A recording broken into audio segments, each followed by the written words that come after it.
Les technologies de l'information et de la communication TIC, on le sait, facilitent la vie à tout le monde en gain de temps, accès à l'information. Et malheureusement, certaines personnes sont passées maîtres du mauvais usage de ces TIC-là et elles posent des actes aux conséquences humaines, matérielles et financières désastreuses. La lutte contre la cybercriminalité est menée depuis 2011 grâce à un accord de partenariat entre l'autorité de régulation des télécommunications et la direction générale de la police, qui crée depuis cette date donc la plateforme de lutte contre la cybercriminalité. Et cet accord a été régulièrement renouvelé jusqu'à ce jour. Et la mission de cette plateforme de lutte contre la cybercriminalité est d'effectuer des enquêtes judiciaires, mais également d'être le point focal en matière de lutte contre la cybercriminalité en Côte d'Ivoire, de mener des actions de sensibilisation et de participer à la définition et la mise en œuvre des tests législatifs. Il faut dire que la lutte contre la cybercriminalité se mène suivant plusieurs axes. On a en gros 3 textes qui nous permettent de lutter efficacement aujourd'hui contre la cybercriminalité. Le premier texte, c'est la loi 2013-546 du 30 juillet 2013. Ce texte qui définit un peu les transactions électroniques. Comment on régit, comment on sécurise les transactions électroniques. Le deuxième texte, c'est la loi sur la protection des données à caractère personnel. Et enfin, le dernier texte, c'est la loi 2013-251 sur la lutte contre la cybercriminalité. Au terme de cette loi, la cybercriminalité, c'est toutes les atteintes au système d'information ou toutes les infractions classiques commises grâce au système d'information. Le second axe de lutte, c'est l'axe de la sensibilisation et des conseils. Et en cela, la PLCC est outillée pour sensibiliser, mais également apporter son soutien au quotidien à l'ensemble des personnes qui ont des préoccupations sécuritaires. Le troisième axe, c'est la coopération. Quand on parle de lutte contre la cybercriminalité, il faut énormément de coopération avec le secteur privé, entre les États, parce que généralement, il s'agit de crimes transfrontaliers. Enfin, il y a l'axe de la répression, l'axe de la répression qui est également un axe très fort dans notre démarche. Et en cela, peut-être avec vos questions, on va rentrer dans les chiffres. Mais déjà, il faut savoir que la PLCC traite entre 4 500 et 5 000 plaintes par an. Et que ces plaintes sont généralement, je dirais, à 50% résolues. Je pense que c'est un ratio de résolution très important quand on le compare aux services de police de par le monde.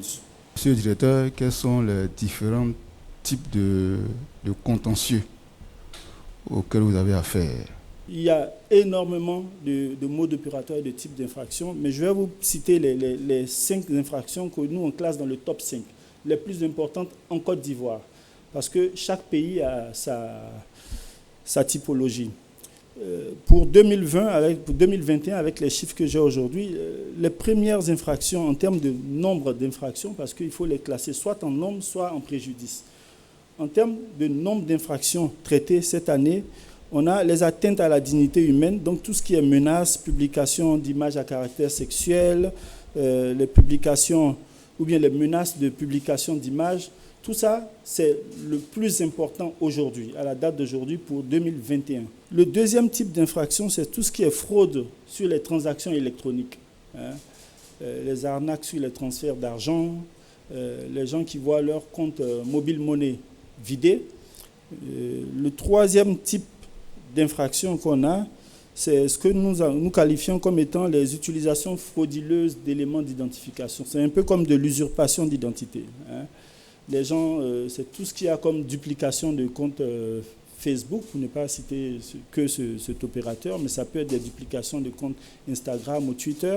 En quatrième position, on a l'atteinte à l'image et à l'honneur, donc les diffamations, les harcèlements, les injures. Et enfin, on a les escroqueries sur Internet. tout ce qui est les faux achats ou fausses ventes en ligne, les fausses bourses d'études, les locations de maisons, les promesses d'emploi, etc., etc. Est-ce qu'on peut faire le bilan de ces 10 années d'existence? La PLCC, c'est en 2011, fin 2011, les 6 derniers mois de 2011, c'est à peu près 150 affaires. Aujourd'hui, c'est 5000 affaires. En termes de bilan, 2011 jusqu'en 2015, tout le monde a constaté ici qu'on ne pouvait même pas créer un compte Yahoo depuis la Côte d'Ivoire. PayPal n'existait pas ici. Aujourd'hui, tous ces services sont ouverts. On utilise en paix toutes les cartes Visa à l'extérieur aujourd'hui. À l'époque, ce n'était pas possible. La PLCC est un service de police. Quand on est victime, il faut venir déposer plainte. Il faut effectivement venir déposer plainte. La plupart des victimes étant sur les réseaux sociaux, ils pensent que les réseaux sociaux, c'est leur réalité. Donc, sortir du virtuel pour se déplacer, venir vers un service de police. C'est le premier conseil que je vais donner. Le deuxième conseil, pour les entreprises, éviter de masquer les cas d'intrusion ou les problèmes que vous avez chez vous. Quand il y a une intrusion, il faut venir déposer plainte. On ne reste pas derrière chez vous et puis pleurer pour dire non, on nous a attaqués. Non, il faut se déplacer. On a un service de police qui peut enquêter, y compris pour les crimes technologiques. Il faut déposer plainte. Troisième chose, et c'est un conseil que j'ai déjà donné pour le grand public, encore une fois, je répète, ne faites pas sur Internet ce que vous ne faites pas dans la vraie vie. Pareil, on parlait des transferts mobile monnaie.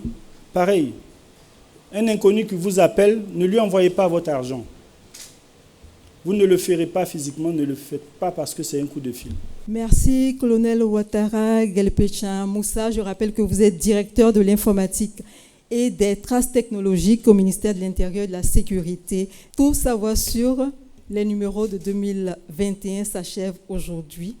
Soyons prudents sur les routes. Les fêtes, c'est bien, mais nous avons besoin d'être vivants. Je compte sur vous pour nous retrouver en 2022. CICG, le citoyen au cœur de l'action gouvernementale.